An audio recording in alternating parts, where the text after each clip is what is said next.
ಮಂಜರಿ ಅಮ್ಮ ಹೇಳಿ, ಈಗ ನಾವೇನ್ ಮಾಡೋದು? ಆ ದೇವಿ ನಮ್ಮ ಎಲ್ಲ ತಂತ್ರವನ್ನು ಹಾಳು ಮಾಡಿದಾಳೆ. ಹೌದು, ಆ ದೇವಿ ಸಾಮಾನ್ಯಳಲ್ಲ. ಅವಳನ್ನ ಮೀರಿ ನಮ್ಮ ಕಾರ್ಯ ಸಾಧನೆ ಮಾಡೋದು ಅಷ್ಟು ಸುಲಭವೂ ಅಲ್ಲ. ಏನ್ ಹೇಳ್ತಾ ಇದ್ದೀರಮ್ಮ? ಅಂದ್ರೆ ನಾವು ಪ್ರತಿ ಸರ್ತಿನೂ ಹೀಗೆ ಸೋತು ಸುಣ್ಣ ಆಗ್ತಾನೆ ಇರ್ಬೇಕಾ? ಇಲ್ಲಮ್ಮ, ಇಲ್ಲ, ಇನ್ನು ಸಾಧ್ಯ ಇಲ್ಲ. ಈ ಅಪಮಾನ ನಾನು ಸಹಿಸೋದಿಲ್ಲ. ಇನ್ನು ಒಂದು ಕ್ಷಣದಲ್ಲಿ ನಮ್ಮ ಕಾರ್ಯ ಸಾಧನೆ ಆಗೋಗ್ತಾ ಇತ್ತು. ಅಷ್ಟರಲ್ಲಿ ಅವಳು ಬಂದು ಎಲ್ಲವನ್ನು ನಾಶ ಮಾಡಿದಾಳೆ. ಇದಕ್ಕೆ ಈಗ್ಲೇ ಪ್ರತಿತಂತ್ರ ಹೂಡ್ಲೇಬೇಕು. ಹೇಳಿ ಅಮ್ಮ, ಇದಕ್ಕೆ ನಾನು ಏನ್ ಮಾಡ್ಲಿ? ಹೇಳಿ ಅಮ್ಮ. ಮಾಳವಿಕಾ, ಸ್ವಲ್ಪ ಶಾಂತರಾಗು.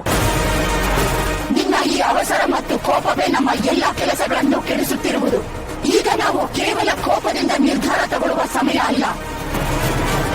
ಕಣ್ಣು ಮುಚ್ಚಿ ಹೆಜ್ಜೆ ಇಟ್ಟರೆ ನಾವೇ ಹೆಣದ ಬಲೆಯಲ್ಲಿ ನಾವೇ ಬೀಳಬೇಕಾಗುತ್ತದೆ.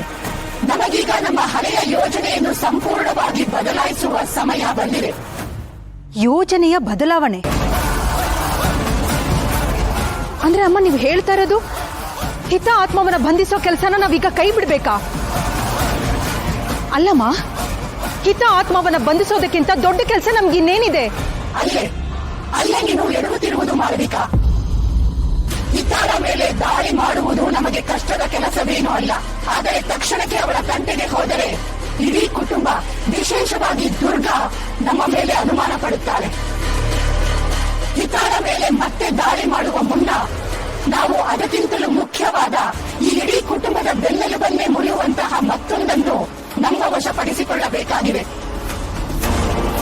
ಅದನ್ನು ನಮ್ಮದಾಗಿಸಿಕೊಂಡರೆ ಹಿತ ಮಾತ್ರ ಅಲ್ಲ, ಆ ದೇವಿ ಕೂಡ ನಮ್ಮ ಕಾಲುಬುಡಕ್ಕೆ ಬಂದು ಬೀಳುತ್ತಾಳೆ.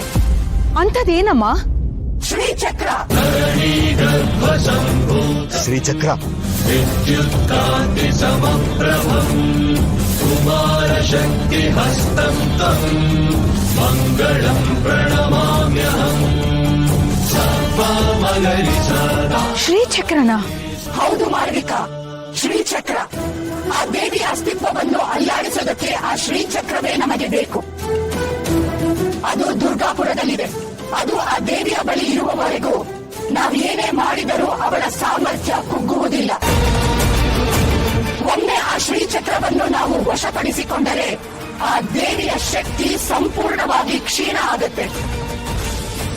ಆಮೇಲೆ ಆ ಕುಟುಂಬದ ರಕ್ಷಣೆ ಅವರಿಂದ ಅಸಾಧ್ಯ. ಅದಕ್ಕೆ ಈಗ ನಮ್ಮ ಗುರಿ ಹಿತ ಅಲ್ಲ, ಶ್ರೀಚಕ್ರ.